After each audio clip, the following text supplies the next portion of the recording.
Dear friends, today's topic is cellular respiration.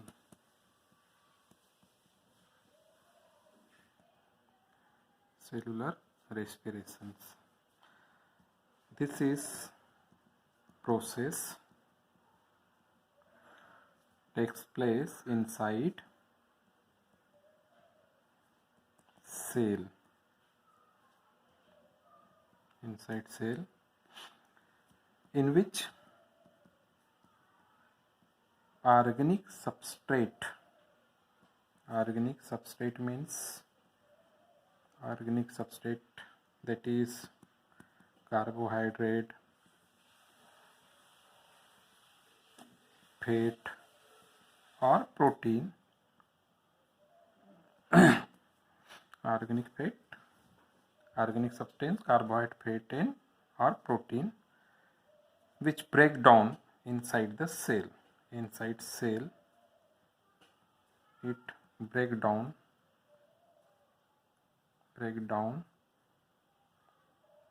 and release energy.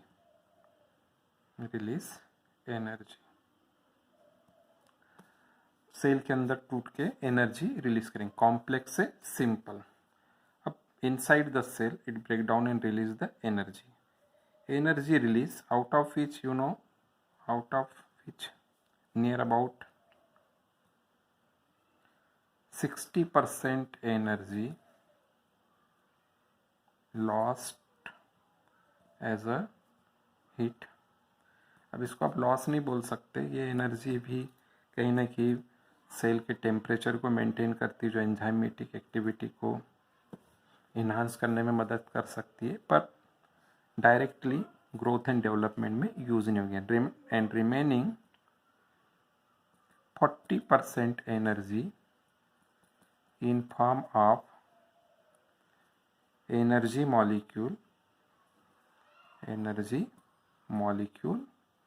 ATP. आप इसका full form जाते हैं adenosine triphosphate. It is also known as the energy currency of living cell.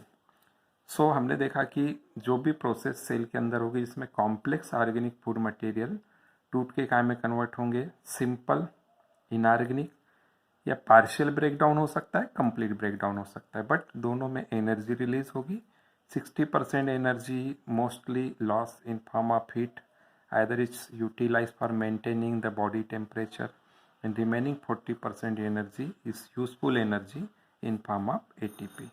But it is very complex process. You know that inside the cell organic food material is broke down, so it is not a single step process. Energy releasing is not a single step process. If it is single step process, huge amount of energy will be lost at a time, then cell could die.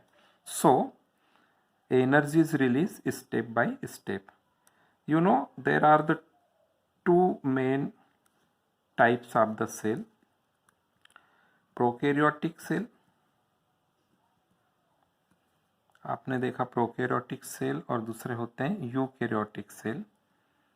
Eukaryotic cell में आपको cell organelles मिलेंगे, जैसे mitochondria,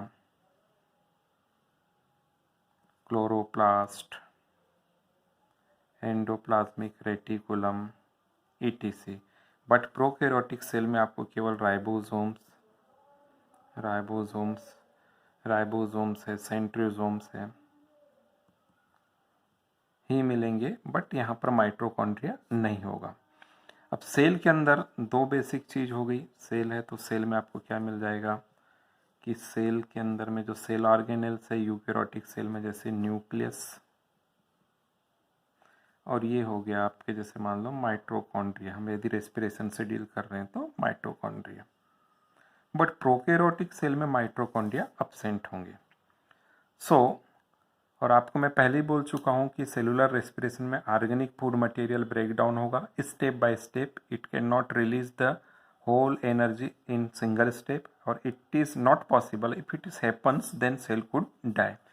सो दो type का. अब इसमें energy release करना है स्टेप बाय स्टेप प्रोसेस. ही मीन्स इसको तोड़ने के लिए आपको कैटेलिस्ट लगेंगे, एंड बायोलॉजिकल कैटेलिस्ट को आप क्या बोलते हैं, एंजाइम्स. तो सेलुलर रेस्पिरेशन में अलग अलग प्रोसेस होती है, उसमें पहली प्रोसेस होगी glycolysis. First process to break down the organic food. ये प्रोसेस में क्या होगा, ग्लूकोज यदि हम सबस्ट्रेट के रूप में, प्राइम सबस्ट्रेट होता है ग्लूकोज, सबसे पहले कार्बोहाइड्रेट में क्या होगा, कार्बोहाइड्रेट अवेलेबल नहीं तो फैट अवेलेबल नहीं तो फिर प्रोटीन, क्योंकि रिजर्व फूड मटेरियल फैट है और building block of the body is protein. और एनर्जी सोर्स के लिए सबसे पहले जो ऑर्गेनिक मटेरियल आप यूज़ करते हैं दैट इज़ कार्बोहाइड्रेट। कार्ड में सिंपल कार्बोहाइड्रेट मोनोसेक्राइड ग्लूकोज हम लेते हैं, तो ग्लूकोज को तोड़ के पायरुविक एसिड बनना, वो प्रोसेस को बोलते हैं ग्लाइकोलिसिस। तो glycolysis it is the first process. इसको डिस्कवर किया था इम्मेडेन, मेयरहॉफ एंड पारानास, तो इसको EMP पाथवे भी बोलेंगे। समझ गए, EMP पाथवे पहला स्टेप हो गया ग्लाइकोलिसिस सेलुलर रेस्पिरेशन में। EMP pathway first step, glucose को तोड़ के इससे क्या बनाना है, glucose, one molecule of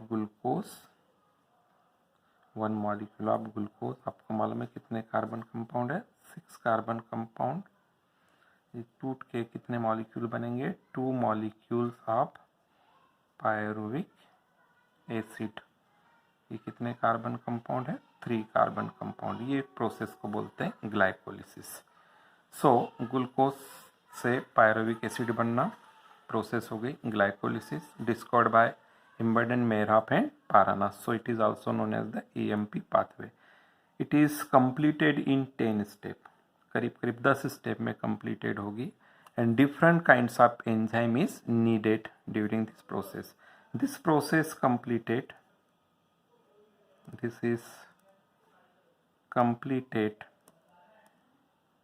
inside cell cytoplasm,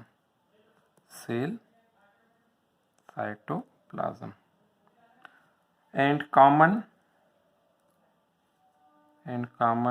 for both aerobic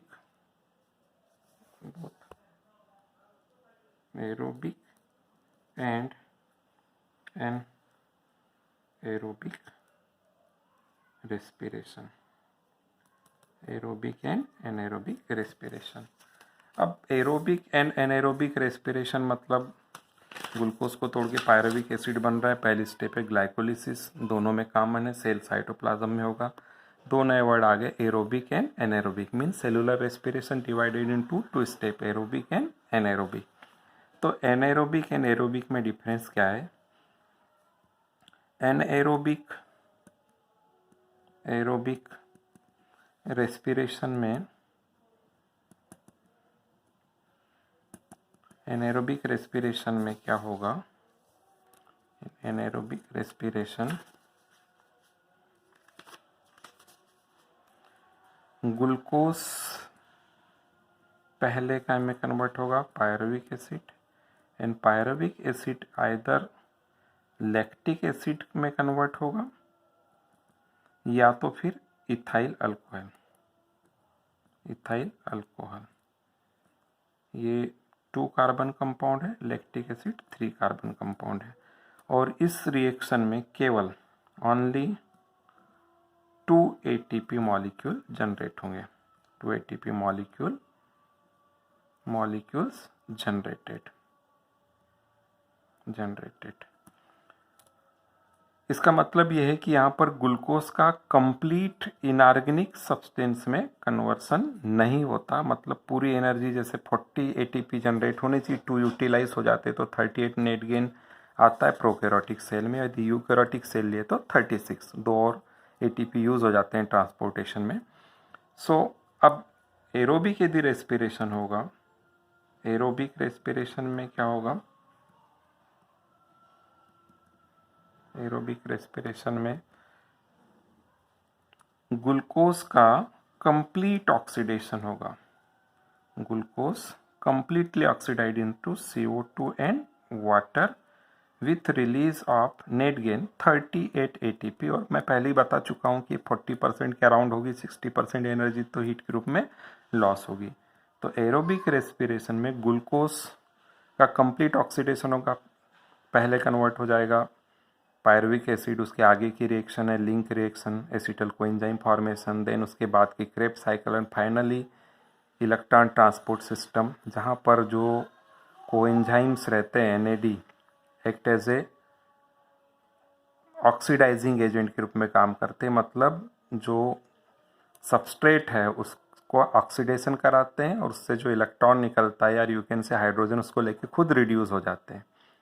पर लास्ट में फिर ETS में वो रिड्यूस कोएंजाइम्स फिर से ऑक्सीडाइज होते हैं और ATP जनरेट करते हैं। वो लास्ट स्टेप हो जाती है इलेक्ट्रॉन ट्रांसपोर्ट सिस्टम, उसको हम बाद में देखेंगे। पहले हम देख रहे हैं क्या, ग्लाइकोलिसिस। ग्लाइकोलिसिस में सेल के अंदर होगा ग्लूकोज का टूटना, तो दो तरीके से टूट सकता है, एनाएरोबिक और एरोबिक।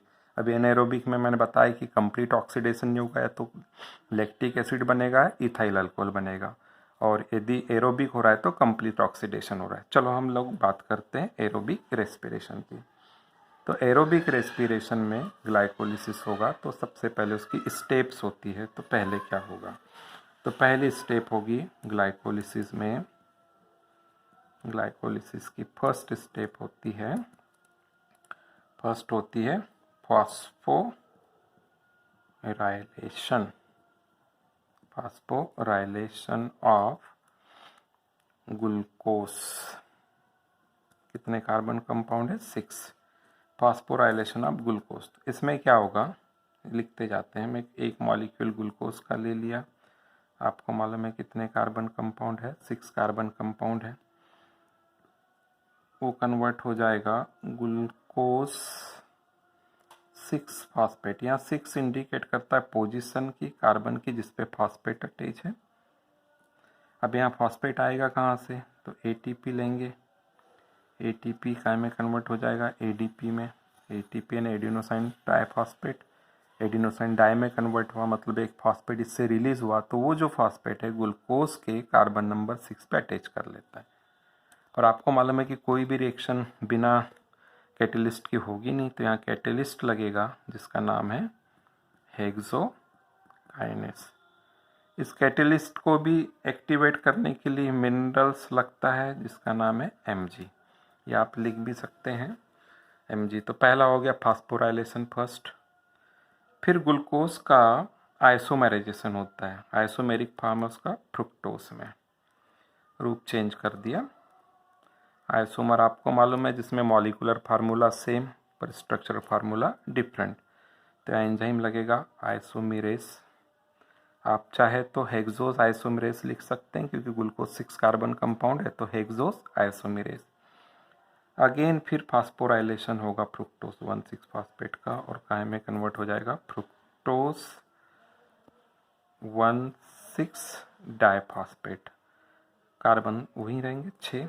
अगेन यहाँ से ATP आप ले रहे हैं, ADP में कन्वर्ट हो गया, फॉस्फेट जुड़ गया इसमें। अब ऑलरेडी 6 पे पहले से फॉस्फेट था, तो अब कार्बन नंबर 1 पे आ जाएगा। यहाँ पर भी वही सेम एंजाइम्स लगेंगे, यहाँ पर बोलेंगे आप उसको फ्रुक्टो हेक्सोकाइनेस, डिफरेंस याद रखने के लिए Mg यहाँ पर भी लगेगा। तो आप देख ली पहली स्टेप होगी फॉस्फोराइलेशन ऑफ ग्लूकोज। कितने स्टेप में फॉस्फोराइलेशन, पहला ग्लूकोज से ग्लूकोज 6, फिर आइसोमेराइजेशन, फिर फ्रुक्टोज 6 से फ्रुक्टोज 1,6 डाइफॉस्फेट। ये पहली स्टेप यहाँ पर कंप्लीट हो गया, फॉस्फोराइलेशन ऑफ ग्लूकोज।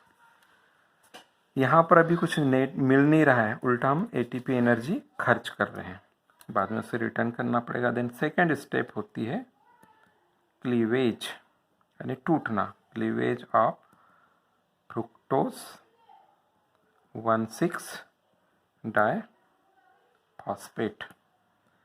अब क्लीवेज यानी 2 फ्रेगमेंट बनेंगे इसके। तो फ्रुक्टोज टूटता है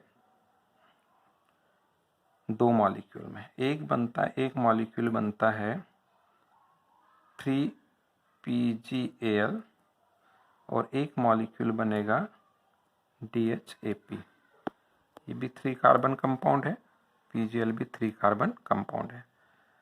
अब PGL का फुल फॉर्म फास्फोग्लिसरॉल्डिहाइड, DHAP का फुल फॉर्म डाइहाइड्रो एसीटोन फॉस्फेट।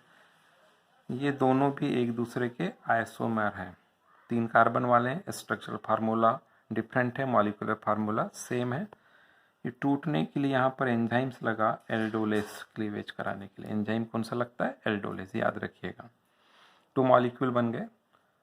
यदि मान लो ज़्यादा ऑक्सीडेशन हो रहा है, ग्लूकोज टूट रहा है, ज़्यादा ज़रूरत से ज़्यादा नीड नहीं है एनर्जी की, तब क्या होता है? पीजीएल किस में कन्वर्ट हो जाता है? डीएचएपी रिजर्व फूड में। और रिक्वायरमेंट है एनर्जी की एटीपी की, तब डीएचएपी किस में कन्वर्ट हो जाएगा? पीजीएल में। तो समझ लीजिए हमने डीएचएपी किस में कन्वर्ट हो गया? पीजीएल में कन्वर्ट हो गया है। अभी क्लीवेज हो गया। दूसरी स्टेप, थर्ड स्टेप में इसका क्या होगा? अल्डिहाइड से एसिड बनेगा। अल्डिहाइड से एसिड बनना मतलब अल्डिहाइड का क्या होगा? ऑक्सीडेशन। अब ऑक्सीडेशन कराना है तो ऑक्सीडाइजिंग एजेंट लगेगा। तो ऑक्सीडाइजिंग एजेंट यहाँ ले लेते हैं हम लोग NAD, nicotine amide adenosine dinucleotide, NAD 2 molecules ले लिए। ये 2 मॉलिक्यूल्स ऑफ NAD किस में कन्वर्ट हो जाते हैं? 2 मॉलिक्यूल्स ऑफ NADH2। ये ऑक्सीडाइजिंग एजेंट है, यानी कोएंजाइम्स है। ये इसका ऑक्सीडेशन कराएगा, किसका? पीजीएल का। किस में कन्वर्ट करेगा? 2 molecules of 1,3 di PGA 3 carbon compound. अब आप बोल रहे होगे यहाँ पर सर थर्ड पे ही फॉस्फेट है, अपने 1 पे कहाँ से लाया? तो यहाँ से 2 मॉलिक्यूल्स आ जाएंगे H3PO4, इनऑर्गेनिक फॉस्फेट बोलते हैं इसको। इनऑर्गेनिक फॉस्फेट यहाँ पर ऐड होता है। तो ऑलरेडी थर्ड पे फॉस्फेट था और 1 पे और फॉस्फेट होगा, इनऑर्गेनिक फॉस्फेट ऐड होगा, तो मॉलिक्यूल क्या बने? 1,3 डाई PGA। मतलब पीजीएल का ऑक्सीडेशन भी हो रहा है और साथ ही साथ फास्फोराइलेशन भी हो रहा है, फॉस्फेट भी ऐड हो रहा है। तो क्या बन गया? 1,3 डाई PGA, मतलब 1 एंड थर्ड PGA इस पे बन गया। यहाँ पर एंजाइम्स कभी भी लगेंगे तो यहाँ से हाइड्रोजन निकल रहा है पीजीएल से। पीजीएल कितने कार्बन कंपाउंड है? 3। तो यहाँ एंजाइम्स लगेगा डिहाइड्रोजिनेस, यहाँ मैं लिख देता हूँ डिहाइड्रोजिनेस। जहाँ पर भी हाइड्रोजन रिलीज करता है, तब किससे हाइड्रोजन निकल रहा है? पीजीएल से। तो उसके आगे लिख देना पड़ेगा फास्फोग्लिसरल अल्डिहाइड डिहाइड्रोजिनेस, जहाँ से हाइड्रोजन निकाला इसने। तो डिहाइड्रोजिनेस एंजाइम्स ने यहाँ से हाइड्रोजन निकाल दिया, इसलिए एंजाइम्स का नाम हो गया डिहाइड्रोजिनेस। ये रिड्यूस हो गया, इसका ऑक्सीडेशन हुआ, तो कोएंजाइम का रिडक्शन। तो ये रिएक्शन कैसे हो जाएगी? Redox reaction. ठीक है, 1,3 डाई PGA बन गया। आपने क्लीवेज भी करा लिया, पहली स्टेप। दूसरी स्टेप भी हो गई फास्फोराइलेशन के बाद में। तीसरी स्टेप में आपने इसका ऑक्सीडेशन भी करा दिया पीजीएल का, किस में? PGA में। एंड फाइनल स्टेप होती फॉर्मेशन ऑफ पायरुविक एसिड। अब क्या होगा? 1,3 डाई PGA, यहाँ रिड्यूस को एंजाइम NADH2 बन गया। कितने मॉलिक्यूल? 2, क्योंकि एक मॉलिक्यूल से 2 मॉलिक्यूल बन गए। अब यहाँ पर 2 मॉलिक्यूल्स और बनेंगे 3 PGA। 3 PGA 3 carbon. अब 1 नंबर पे जो फॉस्फेट था वो रिलीज होगा। 2 मॉलिक्यूल यहाँ ADP के काय में कन्वर्ट हो जाएंगे, 2 मॉलिक्यूल्स ऑफ ATP। मतलब जो यहाँ से इनऑर्गेनिक फॉस्फेट जुड़ा था यहाँ रिलीज हो गया, 2 मॉलिक्यूल्स ऑफ ATP। 3 PGA। यहाँ पर भी एंजाइम्स लगेगा काइनेस। यहाँ पर आइसोमेरिक फॉर्म है तो एंजाइम ले सकते हैं ट्रायोस आइसोमेरेस, यहाँ मैंने जब लिया नहीं था, अभी ले सकते हैं ट्रायोस है। 3 PGA से फिर यहाँ पर ये थोड़ा सा म्यूटेशन होता है, पोजीशन शिफ्ट होती है, शिफ्ट होता है। थर्ड कार्बन से फॉस्फेट 2 पे चले जाता है, तो क्या होगा? 2 PGA। तो यहाँ पर एंजाइम्स लगता है म्यूटेस, पोजीशन चेंज हो रही, इसलिए कौन सा लेंगे? म्यूटेस। और उसके बाद में 2 PGA से 2 मॉलिक्यूल्स बन जाएंगे PEPA, फास्फोइनॉल पायरुविक एसिड। ये भी 3 कार्बन कंपाउंड है। यहाँ पर वाटर मॉलिक्यूल रिलीज होगा, इसको बोलते हैं dehydration, dehydrogenation and dehydration. Dehydration मतलब वाटर मॉलिक्यूल रिलीज हो रहा है और डिहाइड्रोजिनेशन में हाइड्रोजन रिलीज हो रहा था। यहाँ डिहाइड्रोजिनेस लिए थे, यहाँ पर डिहाइड्रो। यहाँ एंजाइम्स लगेगा आपको डिहाइड्रेशन कराने के लिए, वाटर को निकालने के लिए। एंजाइम नाम रहता है एनोलेस। एंड फाइनली फाइनल स्टेप है यहाँ पर फास्फोइनॉल पायरुविक एसिड, आप देख रहे हैं फास्फोइनॉल पायरुविक एसिड, ये काय में कन्वर्ट हो जाएंगे 2 molecules of finally pyruvic acid. कितने कार्बन कंपाउंड है 3। फास्फोइनॉल पायरुविक एसिड से पायरुविक एसिड बन रहा है, मतलब यहाँ से फॉस्फेट रिलीज हो गए, तो 2 मॉलिक्यूल्स ऑफ ADP यहाँ पर काय में कन्वर्ट हो जाएंगे 2 मॉलिक्यूल्स ऑफ ATP। तो यहाँ 2 ATP जनरेट हो गए, here is also 2 ATP, here is also 2 NADH2। But आपको मालूम है कि 2 ATP यहाँ यूज़ हुए थे फास्फोराइलेशन में। सपोज हमने फाइनल स्टेज वाले ATP यहाँ यूज़ कर लिए, तो नेट गेन क्या हो गया 2 NADH2 और 2 ATP।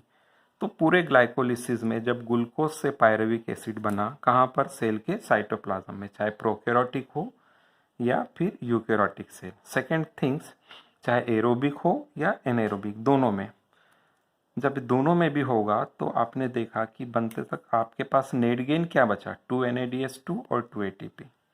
पर 2 NADH2 एक ऐसा कोएंजाइम है, रिड्यूस कोएंजाइम है, और एंजाइम्स की कैटेलिस्ट की प्रॉपर्टी होती है वो कभी भी रिएक्शन स्टार्ट कर सकते हैं या रेट ऑफ रिएक्शन बढ़ा देते हैं, पर at the end they are remain unchange. तो अभी NADH2 से वापस जब NAD बनना होगा, ये रिड्यूस कोएंजाइम फिर ऑक्सीडाइज होगा, तो आपको फाइनल स्टेप हम जब पढ़ेंगे इलेक्ट्रॉन ट्रांसपोर्ट सिस्टम जब होगा, वापिस NADH2 से क्या बनेगा NAD। तो जब एक NADH2 से NAD बनता है, जब उसका ऑक्सीडेशन होता है, तब 3 ATP मॉलिक्यूल बनते हैं। तो हम बोल सकते हैं कि 2 NADH2 मतलब इससे कितने ATP मिलेंगे 6, ऑलरेडी 2 बचे हुए हैं, तो टोटल कितने हो गए 8 ATP नेट गेन, पर बने कितने टोटल 10, पर 2 आपने यहाँ यूटिलाइज कर लिया, तो total synthesis 10, direct 4, indirect 6, but 2 are utilized during the phosphorylation, so net gain is 2 direct ATP and 6 indirect ATP। तो ग्लाइकोलिसिस में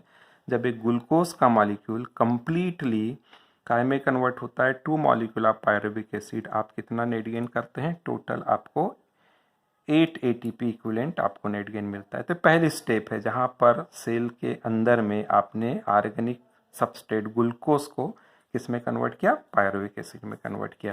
ये पहली स्टेप आज यहाँ तक हम देखते हैं, कल आगे का लेक्चर हम देखेंगे। Thank you.